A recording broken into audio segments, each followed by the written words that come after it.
I have a collection of tools. Now, some of these ones I've used this week and reused this week as well. This very first one, now I should say, these tools, we will drop these into chat. We'll put the whole link into chat, so you don't need to be squinting to see the URL bar. Or if you don't understand my accent, I don't think I've got one, but if you don't understand it, then we will put it in there for you to be able to click on. So you can save the chat at the end of the evening, click on it and explore them at your leisure. So very first one I've got is all about email deliverability. So if you have a CRM, or even if you don't, and you're wondering whether someone's email address exists, then this site here called Verifalia.com is how you determine whether an email exists. So it's a very, very simple tool. All you do is you type someone's email address in. Actually, I might use this one here because this will give us a different result to normal. So info@smashgo.co. It's one of our email addresses in my business. I'm going to hit extreme. So you've got results quality being standard, high, and extreme. I have no idea the difference between it, but let's just go extreme anyway. And then hit that. Now what it's doing is it's going to find out whether it is a real email address. So what it tells us, it gives us information here. One, that there is a domain that exists for it. The email address is valid. It does say that it's a role account. So this email address is info@. So anything that's like info@, sales at, admin at, they're considered what they call role accounts, which sometimes indicates that it's not a specific person you're reaching, but you're reaching a role. And that may not be the most helpful one if you are looking to have conversations, email conversations with people. So it just lets you know that it's a role account. And then it runs through a whole lot of checks to let you know that, yes, they've got valid mail record. It's not a honeypot, which is a spam trap. And so it gives a whole lot of information. Most of it is probably not enormously useful for you, but what you are looking for is the green mark to say that it's a valid email address. So by contrast, if we drop in an email address that doesn't exist, well, I'm hoping this one doesn't exist, then it should give us a result that is a red mark to say this does not exist at all. So why is this useful? If you have a CRM, then you want to keep your deliverability high, which means your domain is a trusted domain, doesn't end up in the spam boxes. And this one here, we've got a big red mark that says undeliverable, which basically means it doesn't exist. And you can see down the bottom, it says the DNS records validation means that there is no mailbox for mail to be delivered to. So this is also a good tool. Sometimes businesses have a syntax for creating email addresses. So it might be first name dot last name at whatever the domain name is. So if you want to check whether someone has an email address, then you can cycle through some of the common syntaxes for an email address just to find whether it exists or not. I know some people have used it to find their local member of parliament if they hadn't been able to find it. And being election time in Australia at the moment, this is a great way to go and find your local member's email address. So that app there is called Verifalia.com. And that was free, by the way. It's free. Next one I've got is one called Quillbot. So what this app is it is a handy writing aid. It's more for, although it will write content for you and help you write content, this one here does things like it helps you to paraphrase long sentences, checks your grammar. It can check plagiarism as well too. So if you have generated content through an AI program, you can drop it in here and check with the plagiarism checker, and it will tell you, whether your content is original or whether it's come from somewhere else.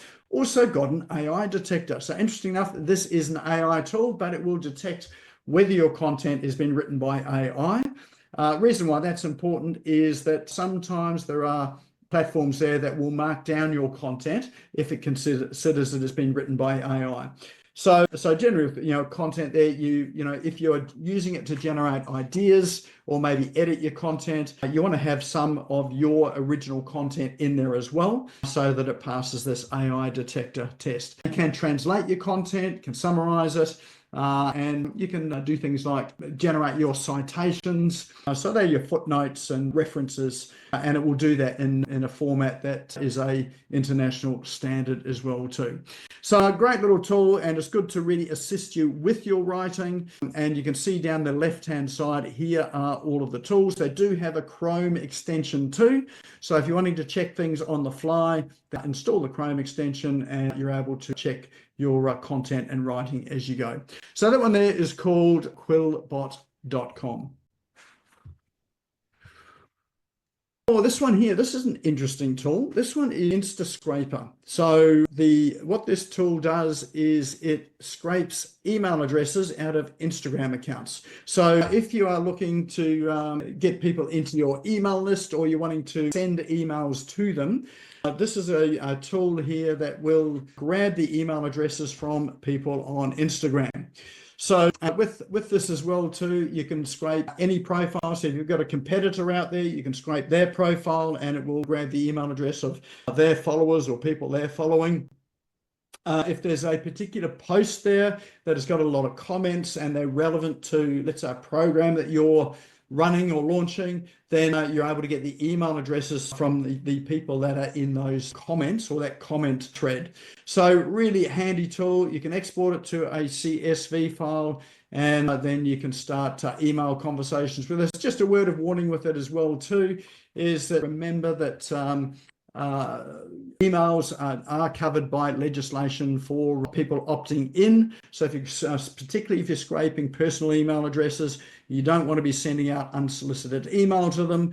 So generally your email campaigns that are going out to these people need to be email campaigns asking them for permission to send stuff. But it is a handy way to get email addresses. The other thing you can do with this as well too is if you're running ads and you've got the email addresses, you can upload those ads to Meta, which is Facebook and Instagram, and then that helps you to create things like lookalike audiences to run ads directly to these people, but also to other people that have got a very similar sort of profile. And if these are people that are in your area of interest or the products and services that you're selling, then these are the ones that you may want to run ads to, because these are the ones that are likely to get a reasonably good conversion for you. So there's a couple of good uses for that. So that one there is called InstaScraper.io. Price-wise, 3 plans, $49 a month for 1,000 emails. And then it goes up to about 18,000 emails. But I would suggest probably 1,000 emails is definitely enough for you to get started with. All right, next one I have is one called Mixkit. This is a company that is owned by Envato. So Envato is a company that has a whole lot of media graphics and things like website templates and stock music and videos and images. And this just happens to be one of their companies. So they've got a ton of stock videos, stock music, sound effects, videos, templates for you to use for things like, your podcasts, for social media posts, and for pretty much anything where you need, a mix of media. You may not need the stock images side of things after tonight, because you'll know how to generate those yourself with some of the prompts that you'll be learning tonight. But yeah, great place to search, and it's very simple. If you're wanting to search for a video, let's say you just type in environment. There you go. There's got to be lots of videos in the environment. Then just type it in and it will search through, and it'll come through with a range of videos. So there are some free ones in here and others you need to pay for. And they've also got a subscription for this, a monthly subscription, which gives you pretty much unlimited access to this and unlimited downloads each month. So that one there is called Mixkit.co. And very last one I've got for you tonight is a book. This is one that I'm reading. I did travel back from Sydney to the Gold Coast. Well, that was today, in fact.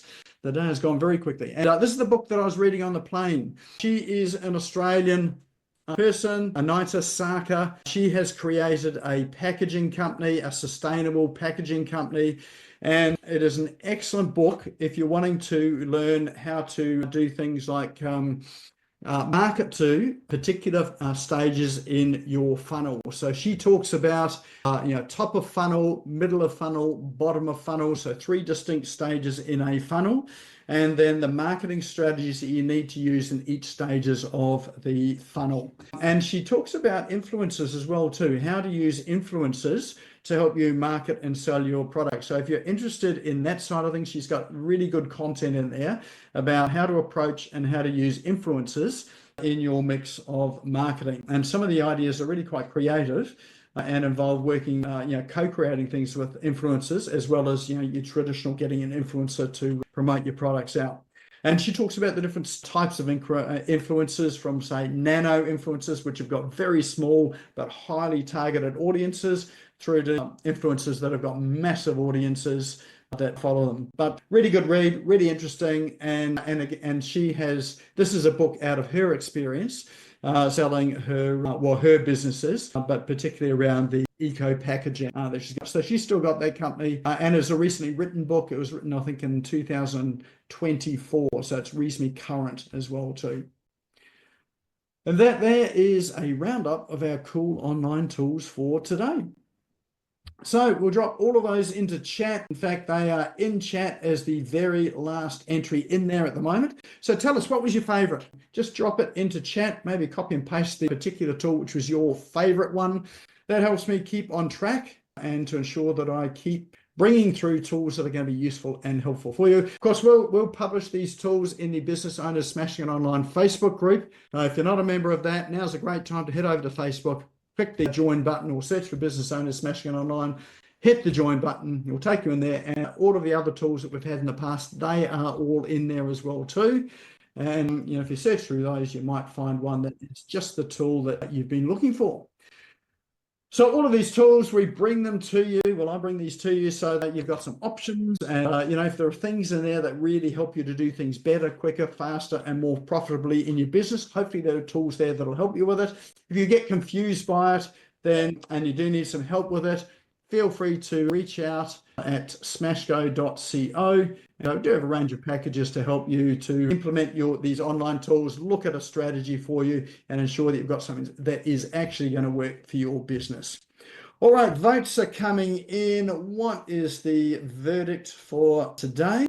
The book, Quillbot's interesting, Quillbot, the book, and Quillbot. Looks like Quillbot and the book have got the votes almost neck and neck there, but I think the book beats it by a slight margin. Who'd have thought a physical book in the age of AI and online tools is the one that would beat it out? Oh, it looks like Quillbot's just come in, some late votes in there with Quillbot.